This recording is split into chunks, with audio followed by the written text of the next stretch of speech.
Okay. So, as far as say you don't see someone car get stuck, probably in the ditch or let's say in a pothole before, and you were always wondering that is it because the person doesn't know how to drive, or probably you yourself don't know how to drive? Probably you found yourself in this same situation before. No, that's not the problem. You see, there are a lot of things surrounding.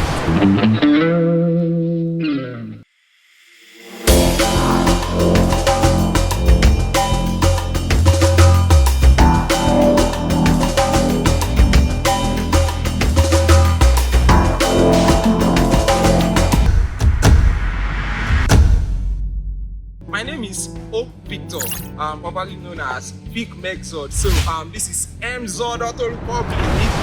Alright, so okay, I was telling you that whenever you see a car fall into ditch or get stuck into a pothole, that is not because the person driving it does not know how to drive.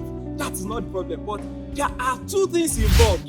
Are you with me? Alright, the first thing is simply the ground clearance of the car. What do you mean by ground clearance? Alright, so every car has a ground clearance, and the ground clearance simply means the distance between the bottom of the car and the ground and the floor. So what every car has its own ground clearance, and you have many cars, all the sedan cars always have lower ground clearance. That is, they are not always that high, they are not always that tall. But you see all these trucks, I mean the likes of the Hilux, the Tundra, the name them L200, they are always higher from the ground than all the sedans. So that is the first one, the ground clearance. So you need to know the ground clearance of your car, because once you don't know it, that is when you find yourself in ditches or potholes that your car just gets stuck in it.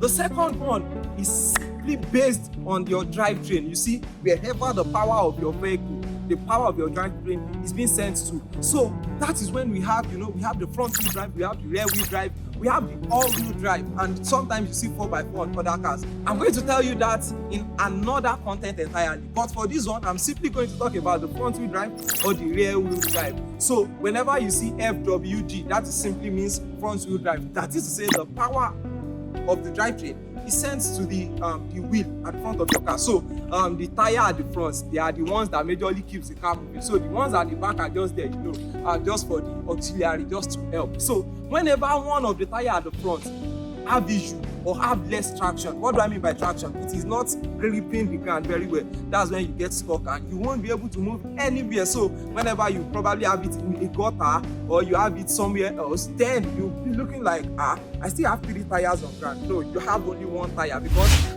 every power in the car is sent majorly to the front wheel, and that also applies to the rear wheel drive cars. So whenever you have a rear wheel drive, I'm talking about the Benz people, the Mercedes Benz people, all Toyotas are majorly front wheel drive, except the ones that are all wheel drive. So whenever you have all these Benz C-Class, E-Class, they are majorly rear wheel drive. So whenever you have one of your tire from the back in a ditch, then your car is going nowhere. So learn this and know this and know peace. So whenever you want to run into a ditch or run into a pothole, just take note that once one of your drivetrain tire is in the ditch, your car is going to be stuck. So it does not depend on probably you know how to drive or you don't know how to drive. So learn this and know peace. See y'all.